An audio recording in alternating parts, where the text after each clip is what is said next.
আমি জানি না আমার মাঝে মাঝে কি হয়, আমার কাছে ভিডিও থাকলেও ভিডিও এডিট করতেই আমার ইচ্ছে করে না, আর এটাই হচ্ছে আমার ভিডিও আপলোড না করার সব থেকে বড় রিজন। তো এটা ছিল বেশ কিছুদিন আগের ভিডিও, তবে আমার ওই একই ব্যাপার, ভিডিও এডিট করতে ইচ্ছে করছিল না।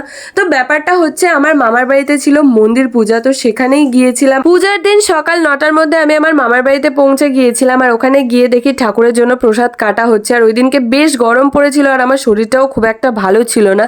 যাই হোক, তো সকালবেলা ছিল মা মনসার পূজা, আর রাত্রেবেলা ছিল মা কালীর পূজা।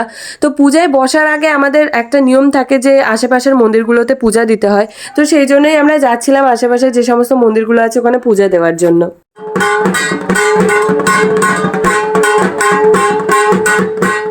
আশেপাশের সব মন্দিরে পূজা দেওয়ার শেষে আমরা চলে আসি আমার মামার বাড়িতে, আর তারপরেই ঠাকুর মশাই মা মনসার পূজাতে বসেন। তো মোটামুটি মা মনসার পূজা শেষ হতে বিকেল হয়ে গেছে। মা মনসার পূজার পরে মা কালীর পূজার জন্য সবাই প্রস্তুতি নিতে শুরু করে, আর এইদিকে দেখো মা কালীর পূজার জন্য সমস্ত প্রসাদগুলো তৈরি করা হচ্ছিল, আর আমি একটু সন্ধ্যাবেলার দিকে সাজুগুজু করে নিয়েছিলাম।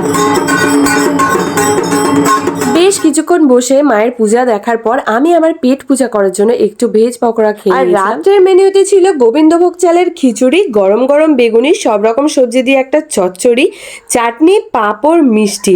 একটা কথা তো না বলে পারছি না, মায়ের প্রসাদের স্বাদ কিন্তু কোনো কিছুর সাথেই তুলনা করা যায় না। খাওয়া দাওয়া শেষ করে বেশ কিছুক্ষণ বসে বসে মায়ের পূজা দেখছিলাম, আর তার সাথে গল্প করতে করতে আড্ডা দিতে দিতে বেশ অনেকটাই রাত হয়ে গেছিল। প্রায় ভোর 3টা নাগাদ গিয়ে আমি ঘুমিয়ে পড়ি। এভাবেই বেশ আনন্দ করে দিনটা কাটাই। আর তোমাদের ভিডিও ভালো লাগলে লাইক শেয়ার সাবস্ক্রাইব করে দিও। ওকে, বাই।